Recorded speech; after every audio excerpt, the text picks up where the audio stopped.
আজকের আলোচ্য বিষয় হচ্ছে সবুজ সাথী প্রকল্প।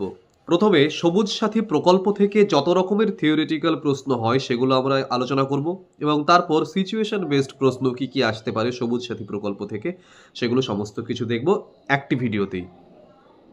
প্রথম প্রশ্ন, সবুজ সাথী প্রকল্প কি? সবুজ সাথী প্রকল্প পশ্চিমবঙ্গ সরকারের একটি শিক্ষা বিষয়ক উদ্যোগ, যার মাধ্যমে স্কুল পড়ুয়া ছাত্রছাত্রীদের বিনামূল্যে সাইকেল দেওয়া হয়।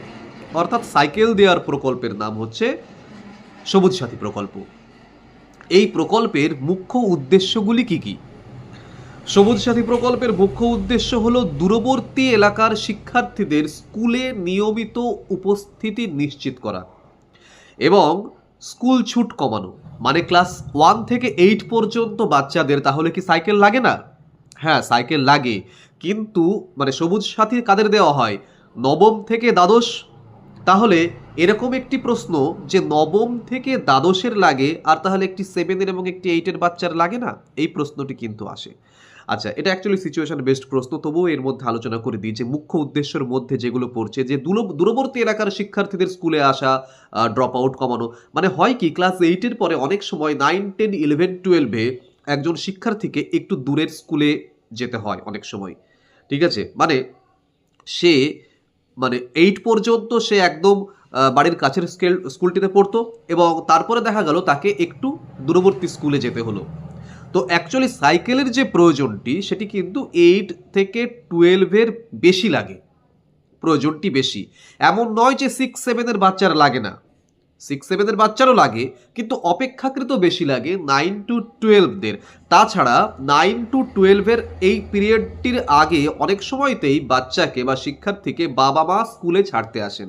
তাহলে সাইকেলের প্রয়োজন কিন্তু বেশি হচ্ছে 9 to 12-এর। তাই একটি সিচুয়েশন বেসড প্রশ্ন এখান থেকে হয়েই যায় যে আপনি কি মনে করেন যে ক্লাস 9 to 12-কে যে সাইকেল দেওয়া হয় সবুজ সাথী প্রকল্পে, কেন তার নিচু ক্লাসকে দেওয়া হয় না? তখন আপনার উত্তর এটিই হবে যে হ্যাঁ, 9 to 12-এর বেশি প্রয়োজন, তাই তারা নেয়। তার কারণ মুখ্য উদ্দেশ্য হলো দূরবর্তী এলাকার শিক্ষার্থীদের স্কুলে যাওয়া, ড্রপ আউট কমানো। হ্যাঁ, 5 to 8-এরও প্রয়োজন আছে বলেই আমি মনে করি। হয়তো অদূর ভবিষ্যতে সেটাও চালু হয়ে যাবে, কিন্তু অপেক্ষাকৃত বেশি মনে করি তাদেরকে, কারণ 8 পাস করবার পরে 9, 10, 11, 12-এ তাদের একটু দূরবর্তী স্কুলে যাবার প্রবণতা থাকে এবং যায়। ঠিক আছে? আচ্ছা, এবার প্রশ্ন, কোন কোন শ্রেণীর ছাত্রছাত্রী এই প্রকল্পের আওতায় পড়ে? একটু আগেই বললাম যে সাধারণত নবম থেকে দ্বাদশ শ্রেণীর ছাত্রছাত্রীরা এই প্রকল্পের সুবিধা কিন্তু পায়, 9-এর নিচে কিন্তু পায় না। নেক্সট প্রশ্ন, সবুজ সাথী প্রকল্প কেন প্রয়োজন হয়েছিল? যে উদ্দেশ্যটা ওটাই হবে ঘুরিয়ে, যে অনেক ছাত্রছাত্রীকে দীর্ঘ পথ হেঁটে স্কুলে যেতে হতো, যার ফলে তাদের উপস্থিতি অনিয়মিত হতো, ড্রপ আউট বা স্কুল ছুটের সংখ্যা দেখা দিত প্রচুর। এই সমস্যা সমাধানের জন্য সবুজ সাথী প্রকল্প একটি খুব সুন্দর একটি ব্যবস্থা। নেক্সট প্রশ্ন, গ্রামীণ এলাকার শিক্ষার্থীদের ক্ষেত্রে এই প্রকল্পের গুরুত্ব কতটা বলে আপনি মনে করেন? স্যার, গ্রামীণ এলাকায় যাতায়াত তো আরও দুর্বল, সে কারণে সাইকেল শিক্ষার্থীদের সময় বাঁচায়, নিরাপদে স্কুলে পৌঁছাতে সাহায্য করে। নেক্সট প্রশ্ন, সবুজ সাথী প্রকল্প কিভাবে শিক্ষায় সমতা আনে? এই প্রকল্প ছেলে এবং মেয়ে উভয়ের জন্যই সমানভাবে প্রযোজ্য। ফলস্বরূপ কি হয় যে জেন্ডার ভিত্তিক কোনো বৈষম্য তো এখানে থাকেই না, বরং যারা স্কুলে যেতে পারে না, মানে এমন এমন অনেক পরিবার আছে যেখানে সাইকেলের দরকার নেই, কিন্তু প্রত্যেককে এই প্রকল্পের আওতায় আনা হয়েছে শুধুমাত্র সমতা আনার জন্য এবং কারোর যেন কোনো প্রবলেম না হয় স্কুলে পৌঁছতে। এই জন্য মেয়েদের শিক্ষার ক্ষেত্রে এই প্রকল্পের ভূমিকা কতটা বলে আপনি মনে করেন? স্যার, সাইকেল পাওয়ার ফলে মেয়েরা সহজে নিরাপদে স্কুলে যেতে পারে, তাদেরও স্কুল ছুট হওয়ার সম্ভাবনা কমে যায়। অনেক সময় মেয়েদের ক্ষেত্রে দূরবর্তী স্কুলে যাওয়া আরও কঠিন হয়ে পড়ে এবং সেক্ষেত্রে পরিবারের বিভিন্ন রকমের ইস্যু ঘটে। দেখা যাচ্ছে একটি মেয়ে দূরবর্তী স্কুলে যাবে, তার থেকে বরং বিয়ে দিয়ে দাও, এরকম একটি ভাবনা চিন্তা এখনও গ্রামেগঞ্জের দিকে এখনও প্রচলিত রয়েছে। কারণ মেয়েকে বেশি দূরে সময় নিয়ে হেঁটে হেঁটে সে স্কুলে যাবে, এটি পরিবার চায় না, এরকম অনেক ইস্যু রয়েছে আর কি। ঠিক আছে, তো মেয়েদের শিক্ষার ক্ষেত্রে কিন্তু মেয়েদের শিক্ষার যে অগ্রগতি, তার জন্য কিন্তু সবুজ সাথীর ভূমিকা রয়েছে, কারণ তারা নিরাপদে খুব কম সময়ে দূরবর্তী স্কুলে যেতে পারছে এবং প্রাইভেট টিউশনও করতে পারছে। প্রাইভেট টিউশনের কথাটা না বলাই ভালো, কারণ প্রাইভেট টিউশন আদৌ আপনি মনে করেন যে প্রাইভেট টিউশন প্রয়োজন কিনা? হ্যাঁ, আপনি আপনি নিজে প্রাইভেট টিউশন করেন কিনা, হ্যাঁ, একজন স্কুল টিচার হয়ে গেলে আপনি প্রাইভেট টিউশন করবেন কিনা ইত্যাদি বিভিন্ন প্রশ্নের সম্মুখীন হবেন এই প্রাইভেট টিউশন কথাটি এর মধ্যে বললে। হ্যাঁ, সুতরাং সেটাকে স্কিপ করে যেতে পারেন অথবা সেই প্রশ্নগুলোও তৈরি করে দিয়েছি আমি। আপনি যদি মনে করেন সেগুলোতে কমফোর্টেবল আপনি বলতেই পারেন যে একটি বাচ্চার বা একটি শিক্ষার্থীর প্রাইভেট টিউশনে যাওয়ার জন্যও খুব কম সময়ে এবং স্কুল, প্রাইভেট টিউশন সবকিছু একসঙ্গে সামলানোর জন্য অবশ্যই সবুজ সাথী প্রকল্পের ভূমিকা অনস্বীকার্য। নেক্সট প্রশ্ন, পরিবেশের সঙ্গে সবুজ সাথী প্রকল্পের সম্পর্ক কেমন বলে আপনি মনে করেন? যে স্যার, সাইকেল খুব পরিবেশ বান্ধব একটি যান, যা দূষণ ঘটায় না এবং পরিবেশ সচেতনতা গড়ে তোলে। সুতরাং এটি খুব সুন্দর একটি ব্যাপার, খুব সুন্দর একটি প্রকল্প। এই প্রকল্পের সামাজিক প্রভাব কি? সবুজ সাথী প্রকল্পের সামাজিক প্রভাব কি বলে আপনি মনে করেন? শিক্ষার প্রসার, স্কুলে উপস্থিতি বৃদ্ধি, ড্রপ আউট কমানো, ছাত্রছাত্রীদের মধ্যে আত্মবিশ্বাস তৈরি করা, এগুলোই এই প্রকল্পের সামাজিক প্রভাব।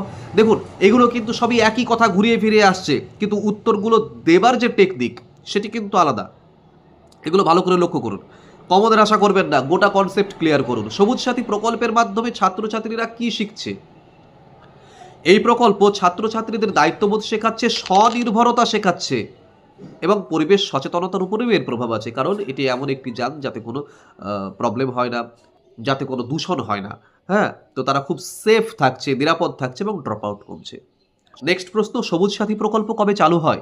পশ্চিমবঙ্গ সরকার 2015 সালে সবুজ সাথী প্রকল্প চালু করেন।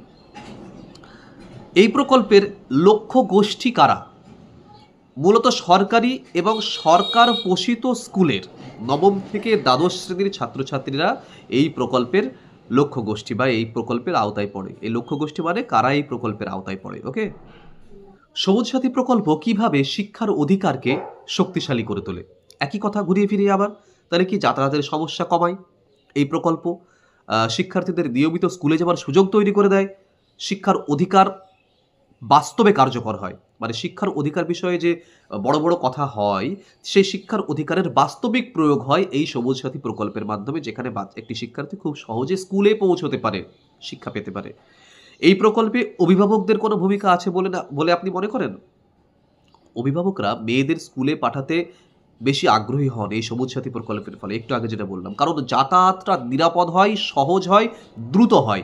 এই দ্রুততা, নিরাপত্তা এবং যে সহজ ব্যাপারটা, এটা কিন্তু সবুজ সাথী প্রকল্পের দ্বারাই ঘটেছে। সবুজ সাথী প্রকল্প কি বাল্যবিবাহ রোধে কোনো ভূমিকা রাখে আপনি মনে করেন? পরোক্ষভাবে অবশ্যই রাখে, কারণ মেয়েরা স্কুলে যুক্ত থাকলে তাদের বিয়ে দেওয়ার প্রবণতা অনেকটাই কমে। ওই যে একটু আগে বললাম যে ও দূরের স্কুলে যেতে হবে না, তার থেকে বরং বিয়ে দিয়ে দাও, এই যে প্রবণতা, সেই প্রবণতা কমায়। ওরা নিরাপদ থাকে মেয়েরা, এবং নিরাপদে দ্রুততার সঙ্গে স্কুলে পৌঁছতে পারে, স্কুল থেকে আসতে পারে, টিউশনও যেতে পারে, সুতরাং বিয়ে দেওয়ার প্রবণতা অনেক কমে।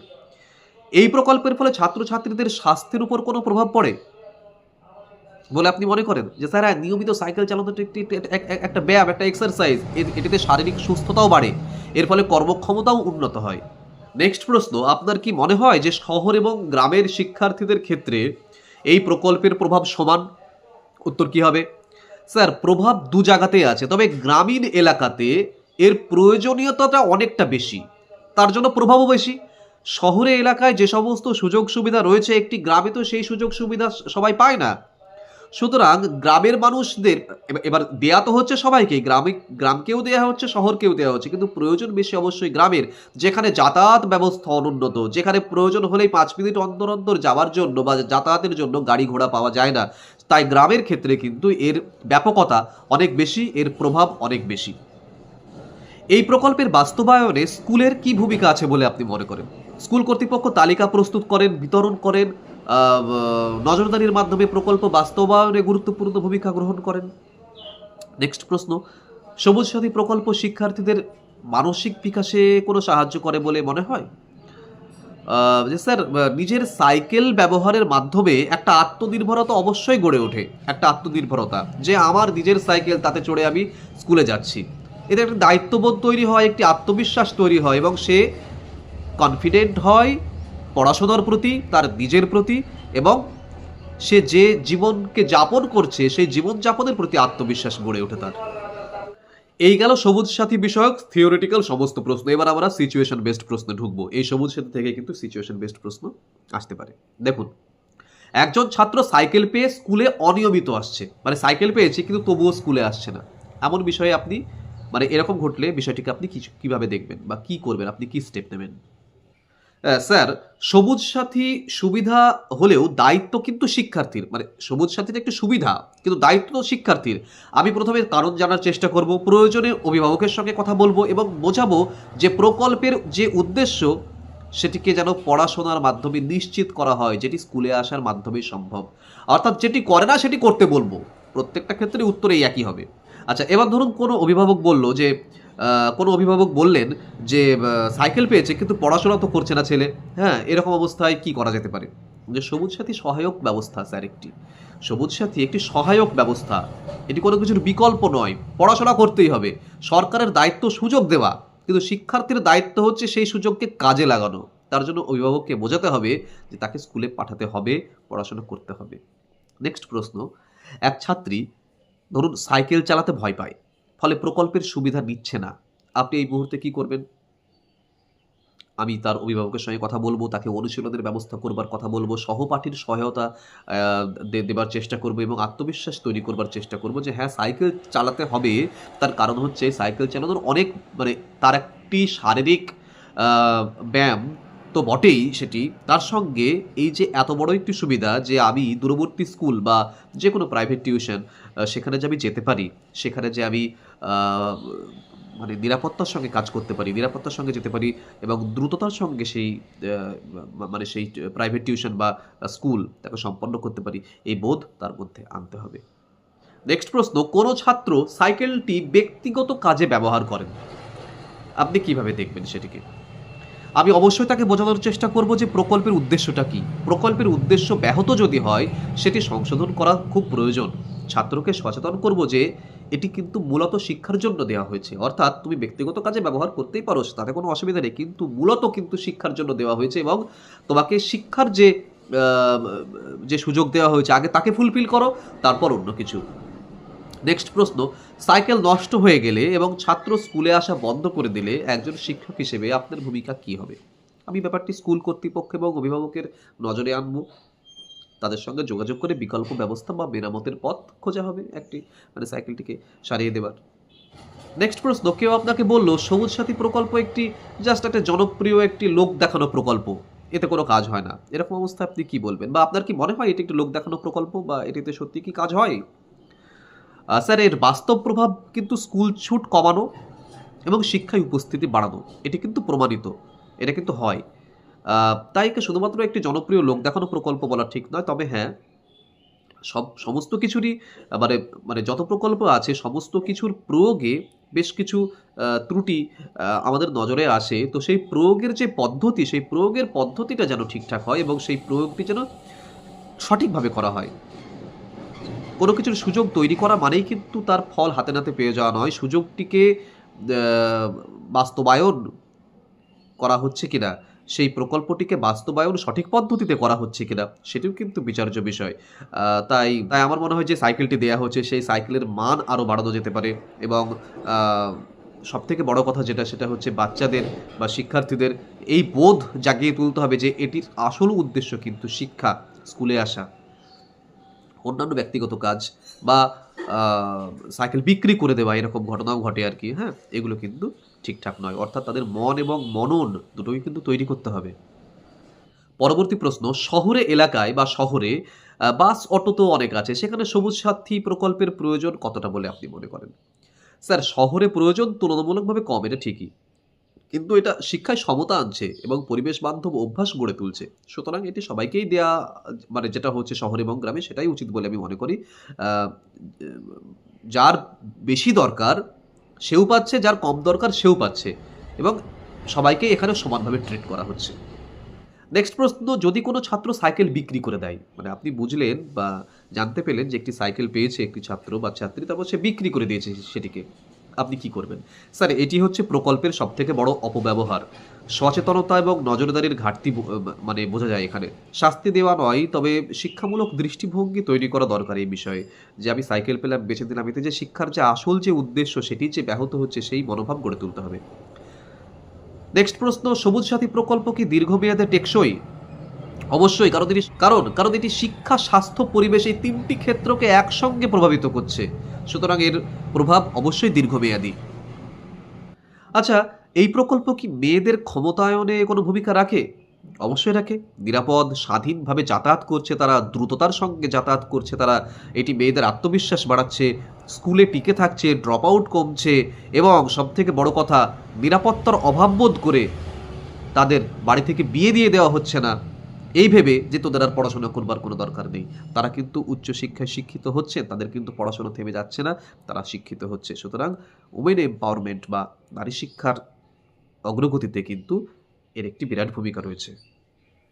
পরবর্তী প্রশ্ন, একজন শিক্ষক হিসেবে এই প্রকল্পকে আপনি ক্লাসরুমে কিভাবে ব্যবহার করবেন? সাইকেলকে কেন্দ্র করে পরিবেশ শিক্ষা, স্বাস্থ্য শিক্ষা, নাগরিক দায়িত্বের আলোচনা এগুলো কিন্তু করা যায়। পরবর্তী প্রশ্ন, ভবিষ্যতে সবুজ সাথী প্রকল্পে কি কি উন্নতি আনা যেতে পারে বলে আপনি মনে করেন? মেরামত সহায়তা, সেফটি ট্রেনিং, নিয়মিত সচেতনতা ইত্যাদি কর্মসূচি যোগ করা যেতে পারে যাতে এর উদ্দেশ্যটি আরও সুন্দরভাবে সফল হয়। মানে একজন ছাত্র মানে স্কুল থেকে সাইকেল পেল, তারপরে বিক্রি করে দিল। তার মানে তার যে শিক্ষা কেন্দ্রিক যে মনোভাব সেটি গড়ে ওঠেনি। আচ্ছা, তারপরে দেখা যাচ্ছে তার সাইকেলটি খারাপ হয়ে গেছে এবং সারারও পয়সা নেই, মেরামতের পয়সাও নেই আর কি। তাহলে সেক্ষেত্রে মেরামতের ব্যবস্থা করা যেতে পারে। আবার অনেকে হয়তো সাইকেল চড়তে পারে না, তাদেরকে সেফটি ট্রেনিংয়ের ব্যবস্থা করা যেতে পারে ভবিষ্যতে। তো আপনাকে যদি জিজ্ঞেস করে যে এই প্রকল্পের কি কি আপগ্রেডেশন আপনি চান বা কি কি ভবিষ্যতে অ্যাড হোক এর সঙ্গে যাতে এই প্রকল্পের যে ব্যাপকতা সেটা আরও বাড়ে আর কি, তাহলে আপনি এগুলো বলতে পারেন যে মেরামত সহায়তা, সেফটি ট্রেনিং এবং শিক্ষার যে আসল যে সচেতনতা বৃদ্ধি, মনন তৈরি, এই সমস্ত কিছু কর্মসূচি যোগ করা যেতে পারে। এই ছিল মোটামুটি সবুজ সাথী বিষয়ক সমস্ত থিওরিটিক্যাল এবং সমস্ত সিচুয়েশন বেসড প্রশ্ন। আপনারা বারে, বারে আমি যেটা বলি আবার বলছি, আপনারা মুখস্থ করবেন না। আপনারা পুরো বিষয়টিকে ভালো করে বুঝুন। আশা করি ভিডিওগুলো ভালো করে দেখলে আপনাদের একটা টোটাল একটা কনসেপ্ট তৈরি হয়ে যাবে। হ্যাঁ? যার থেকে আপনারা যেকোনো প্রশ্নের উত্তর দিতে পারবেন। হ্যাঁ? সবুজ সাথী প্রকল্পের এই আলোচনা থেকে আমি আশা করি যে সবুজ সাথী থেকে যা প্রশ্ন দিক না কেন, যা প্রশ্ন হোক না কেন আপনারা সঠিকভাবে উত্তর দিতে পারবেন। ভালো করে রেডি করুন এগুলোকে। আর এটি আমার ফোন নম্বর। আপনারা যদি মনে করেন যে আমাকে দিয়ে কোনো প্রশ্ন উত্তর তৈরি করে নেবেন তাহলে আমার সঙ্গে যোগাযোগ করবেন, কোনো অসুবিধা নেই। আমি হোয়াটসঅ্যাপে রয়েছি। প্রত্যেককে বারে, বারে একটি কথা বলছি যে আমাকে ইন্টারভিউ সংক্রান্ত কারণ ছাড়া অন্য কারণে প্লিজ ফোন বা এসএমএস করবেন না হোয়াটসঅ্যাপে। প্লিজ। কারণ আমার অতটা সত্যি সময় নেই, বিশ্বাস করুন। আমি চাই আমি ইন্টারভিউয়ের জন্য আমি আপনাদের সাহায্য করতে। ফর্ম ফিল আপে কি ভুল হয়েছে বা ভেরিফিকেশনে কি হয়েছে এইগুলো, হ্যাঁ, আমি তো খবরগুলো যেগুলো পাচ্ছি সেগুলো তো আপনাদের দিচ্ছি। কিন্তু প্লিজ আমাকে ওই ব্যাপারে ফোন করবেন না। আমি অ্যাকচুয়ালি ডেডিকেটেড থাকতে চাই শুধুমাত্র ইন্টারভিউয়ের ব্যাপারেই আরকি, হ্যাঁ? ইন্টারভিউ সংক্রান্ত যাবতীয় কিছু আপনারা আমাকে হোয়াটসঅ্যাপ করুন, কল করুন। আমি করতে না পারলে আমি ঠিক ব্যাক করে দেব। কোনো অসুবিধা নেই। কিন্তু অন্য কোনো কারণে প্লিজ আমাকে ফোন করবেন না বা হোয়াটসঅ্যাপ করবেন না। আমি মানে জানিও না। আমি না জেনে যদি আপনাদের হেল্প করি তাহলে কিন্তু সেটি আপনাদের পক্ষে আরও ক্ষতিকর হতে পারে। ঠিক আছে? তো সেটি করবেন না প্লিজ। ভালো থাকুন। দেখা হচ্ছে পরের ভিডিওতে খুব তাড়াতাড়ি।